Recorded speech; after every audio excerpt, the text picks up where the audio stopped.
Menu for today, magluto tayo ng meatballs with boiled eggs. Ayan, 6 na pirasong boiled eggs. May 2 pirasong patatas or potato.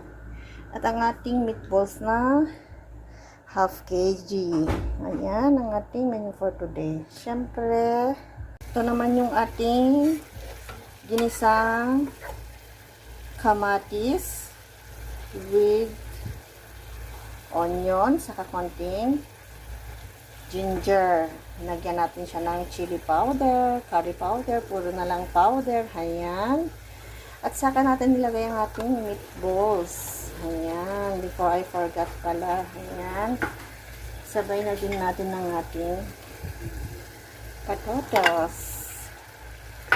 Takpan lang natin. At ayan lang natin siyang maluto. Ayan, tikman natin. Ayan natin lang maluto ng konti. Ayan na ang ating meatballs. Mga 5 minutes natin siyang niluto. Siyempre, lalagyan natin siya ng pampalambot na tubig. Ayan.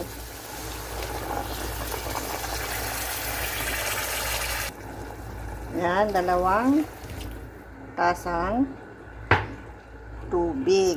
Ayan. Dagdagan na rin natin siya ng salt o asin. Konting-konti lang. Pampalasa ba? Ayan.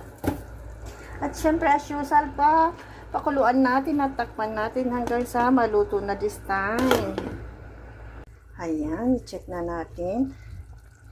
Ayan na. Luto na ang ating meatballs. Lagyan na natin ang ating itlog at coriander leaves. Ayan.